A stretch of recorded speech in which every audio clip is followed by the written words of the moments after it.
News Kannada ವಾಹಿನಿಗೆ ಸ್ವಾಗತ. ಉಮೇಶ್ ಮುದ್ನಾಳ್ ವಿನೂತನ ಹೋರಾಟಕ್ಕೆ ಎಚ್ಚೆತ್ತ ಜಿಲ್ಲಾಡಳಿತ. ರಸ್ತೆ ತಗ್ಗುಗುಂಡಿಗೆ ಮರಂ ಹಾಕಿ ಮುಚ್ಚುತ್ತಿರುವ ಅಧಿಕಾರಿಗಳು.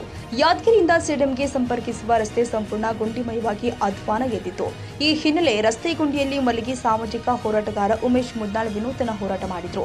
ಉಮೇಶ್ ಮುದ್ನಾಳ್ ವಿನೂತನ ಹೋರಾಟಕ್ಕೆ ಎಚ್ಚೆತ್ತ ಅಧಿಕಾರಿಗಳು ತಾತ್ಕಾಲಿಕ ರಸ್ತೆ ದುರಸ್ತಿಗೆ ಮುಂದಾಗಿದ್ದಾರೆ. ಯಾದಗಿರಿ ಟು ಸೇಡಂ ರಸ್ತೆಯಲ್ಲಿ ಬಿದ್ದಿರುವ ಬೃಹದಾಕಾರದ ತಗ್ಗುಗುಂಡಿಗೆ ಮರಂ ಹಾಕಿ ಗುಂಡಿ ಮುಚ್ಚಿದ್ದಾರೆ. ಇದು ಸಾಮಾಜಿಕ ಹೋರಾಟಗಾರ ಉಮೇಶ್ ಮುದ್ನಾಳ್ ಹೋರಾಟಕ್ಕೆ ಸಂತ ಜಯವಾಗಿದೆ.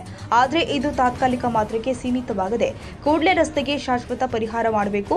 ಇಲ್ಲದೆ ಹೋದ್ರೆ ಈ ರಸ್ತೆಯಲ್ಲಿ ಓಡಾಡುವ ವಾಹನಗಳನ್ನ ತಡೆದು ಎಂದು ಸರ್ಕಾರಕ್ಕೆ ಎಚ್ಚರಿಕೆ ಕೊಟ್ಟಿದ್ದಾರೆ. ಯಾದಗಿರಿ ಮತ್ತು ಸೇಡಂ ಮುಖ್ಯ ರಸ್ತೆ ಈಗಾಗಲೇ ತಗ್ಗುಗುಂಡಿಯಿಂದ ಗುಂಡಿಗಳಿಂದ ಪ್ರತಿಭಟನೆ ಮಾಡಿದ ಮೂಲಕ ಎಚ್ಚೆತ್ತುಕೊಂಡ ಜಿಲ್ಲಾಡಳಿತ ಮತ್ತು ಈಗ ಮರಂ ದುರಸ್ತಿ ಕಾಮಗಾರಿ ನಡೆಸಿದೆ. ಇದನ್ನು ಮರಂನಿಂದ ಮಾಡಿದರೆ ಮುಂದೆ ಇನ್ನೂ ತಗ್ಗುಗುಂಡಿಗಳು ಹೆಚ್ಚಾಗುತ್ತವೆ. ಇದನ್ನು ಶಾಶ್ವತವಾಗಿ ಡಾಂಬರೀಕರಣ ಮತ್ತು ನಗರದಿಂದ ನಗರಕ್ಕೆ ಹೋಗುವ ಸಾರ್ವಜನಿಕರಿಗೆ ತುಂಬ ಅನುಕೂಲ ಮಾಡಿಕೊಡಬೇಕು.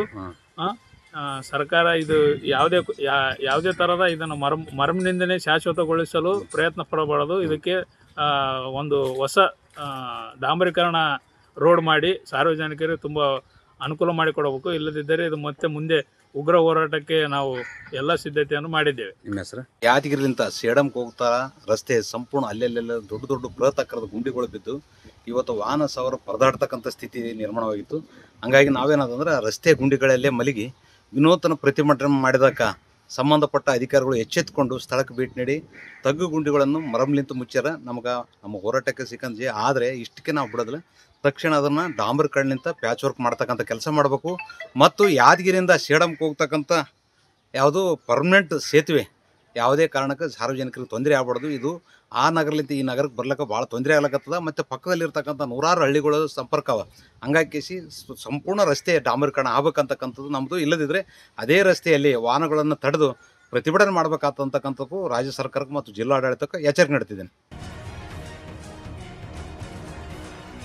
ತಾಜಾ ಸುದ್ದಿಗಾಗಿ ಎಂಟಿವಿ ನ್ಯೂಸ್ 24x7ಗೆ ಸಬ್ಸ್ಕ್ರೈಬ್ ಮಾಡಿ ಮತ್ತು ಬೆಲ್ ಐಕಾನ್ ಅನ್ನು ಒತ್ತಿ. ತಪ್ಪದೇ ಲಿಂಕ್ ಶೇರ್ ಮಾಡಿ.